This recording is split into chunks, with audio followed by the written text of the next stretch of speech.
Look who finally made it to family dinner, Dad said with a sly grin as I stepped into the dining room. How's that little online business of yours going? Still selling trinkets?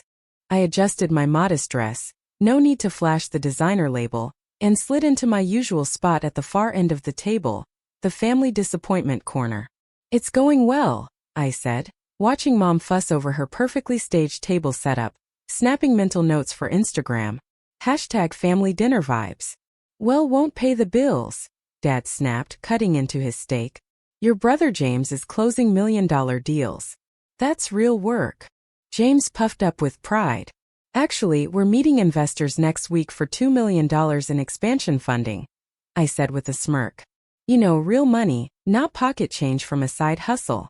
If only they knew my side hustle had grown into a full-fledged venture capital firm managing over $500 million, and that James had been struggling for months to land a meeting with my investment board. Mom chimed in, setting her plate just so. James needs to borrow your old laptop. His crash, the one you said was useless. I raised an eyebrow. The same gaming laptop you insisted no serious professional would ever need? Just because you made a few lucky online sales doesn't make you a tech genius, James snapped. I need it for actual business, he argued. I pictured my 3 MacBook Pros, my private server farm, and the tech company I just acquired. Sure, it's in my old room. Mom perked up. Maybe I should turn your room into James's home office. He needs a proper space for work. Of course, I said, sipping water, thinking of my penthouse office overlooking the city, the very building where James would pitch to investors next week. My phone buzzed. Message from my investment director. Thompson Brothers meeting confirmed. They don't know you're the potential investor. Keep it anonymous. Absolutely, I replied. Let them sweat it out. When will you get a real job? Dad barked, noticing me texting. James started in the mailroom and worked his way up. That's how you build a business. James nodded. You can't call online sales a real business. We're talking serious investors. $2 million is just the starting point. I couldn't help smiling. $2 million. That's cute.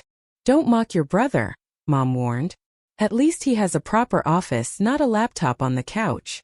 If only they could see my office with floor-to-ceiling windows, a private elevator, and James's upcoming investor meeting, secretly with me. You know, James said, smirking. Maybe I'll let you sit in on the meeting. See how real business works. Dad beamed. Generous of you, son. She might learn something. Thanks, I murmured. But I already have plans that day. Let me guess, James laughed. Another craft fair? Or a social media seminar? Phone buzzed. Due diligence done on Thompson Brothers. Numbers risky, high chance of failure. I smiled. Keep the meeting. I want to see their pitch in person. I stood, declining Mom's dessert offer. I should get going, have some orders to pack. That's your problem, Dad called. No ambition. While your brother meets millionaire investors, you're playing shop online. Walking to my modest car, not the Bentley hidden at home, I thought about next week. About the look on James's face when he realized who the secret investor really was. Sometimes the sweetest revenge isn't proving them wrong yourself. It's letting them do it for you, in front of the perfect audience. The day of the investor meeting finally arrived. I settled into my private observation room, peering through the one-way glass as James and Dad fussed over their slides in the conference room. Exactly 30 minutes late, just as I had instructed my team. The mystery investor prefers to watch before stepping in. My assistant had warned them. James fidgeted with his tie, the same one he'd flaunted at Sunday dinner. A real businessman's tie, he'd said, sneering at my online shop hobby. Dad paced, rehearsing his speech about family business values, the same values they had used for years to dismiss my ventures. My phone buzzed with a text from Mom. James is meeting his big investor. So proud. #proud mama. I smirked at the stack of files in my briefcase. Actual audit reports, credit histories, rejected loan applications, and the real financials behind Thompson Brothers. Miss Chun, my assistant's voice came over the intercom. They're getting impatient. Should we start? Give them 5 more minutes, I said, watching James sweat through his designer suit. Let them stew a little longer. Finally I rose, straightened my power suit, and grabbed my briefcase. Time to make an entrance. The conference room door swung open. I stepped in. The shock on their faces was priceless. James fumbled, dropping his presentation clicker. Sarah, Dad's voice cracked. Good morning, gentlemen, I said, taking the head of the table and spreading out their documents. Shall we go over your pitch? This isn't real, James stammered. Where's the actual investor? You're looking at her, I said, nodding toward my assistant as she handed out copies of Thompson Brothers' true financial statements, not the inflated versions they'd prepared. After reviewing these numbers, I do have some concerns, Dad muttered. Wait, this was supposed to be a meeting with Chin Capital's principal investor, James protested. I smiled. Chin Capital. Named after me. The very same online business you've been mocking for years. James's face flushed. You sell things online, he blurted. Actually, I built an e-commerce platform I sold for $40 million 3 years ago. That was the seed for Chin Capital. I tapped their statements. Meanwhile, Thompson Brothers seems to be hemorrhaging money on vanity projects and bloated salaries. Dad leaned forward. Sarah, we're family. Let's discuss this. Family. I raised an eyebrow. Like when you tried to convert my room into James's home office. Or mocked my business at every dinner. That was different. No, it wasn't. And neither is this. I opened my laptop, displaying their entire financial history. 12 investment firms have already passed on you. Your growth projections are fantasy. Your contracts are underperforming. You've been rejected before because of exactly these issues. James sank into his chair. How do you know all this? Because I do proper due diligence, I said, gathering my papers. That's how I built a successful investment firm, while you were buying ties, and calling yourself an entrepreneur. I placed the last file on the table. Chin Capital will pass on this opportunity. But I held up one final sheet. However, I am interested in acquiring your client list at fair market value. Dad's voice dropped. You want to buy us out? Your clients. Your company, frankly, has little value beyond that, I said, glancing over their numbers. Silence filled the room. James's tie had loosened. Dad's confidence had crumbled. Think it over this weekend, I said, heading for the door. And James, you can keep my old laptop. Consider it a little parting gift from your younger sister. Now playing in the big leagues. Sunday dinner the next week felt completely different. Mom wasn't arranging the table for Instagram. James wasn't boasting about deals. Dad wasn't delivering lectures about real business. I arrived on time wearing a standard outfit. A Prada suit worth more than their monthly mortgage. No need to hide anymore.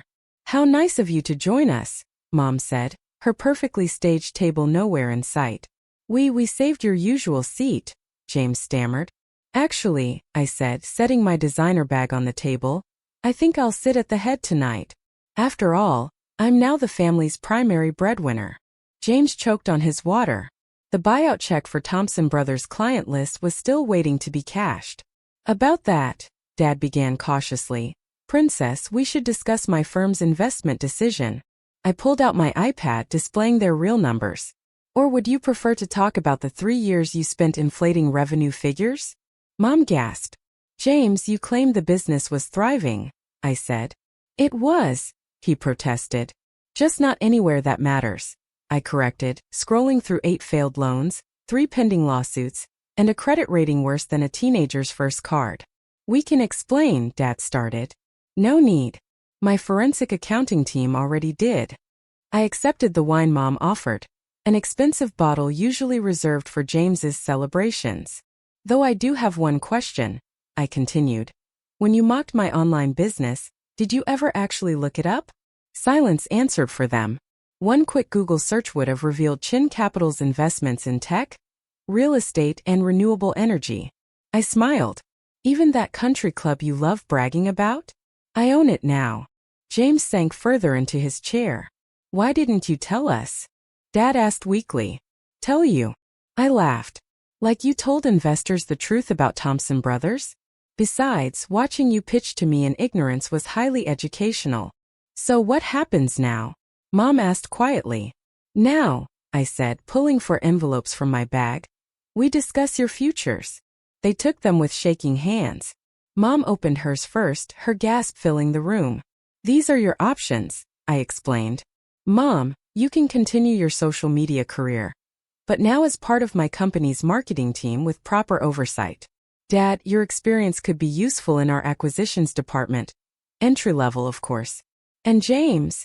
He slowly opened his envelope, face pale. A junior analyst position in our due diligence team. Clearly, you need a crash course in real financial analysis. And if we refuse? Dad asked. Then, I said, you'll have to explain to your country club friends why your memberships were revoked, and to your business contacts why you're no longer welcome in any property my company owns. I sipped my wine, mostly theirs. Mom dabbed at her eyes.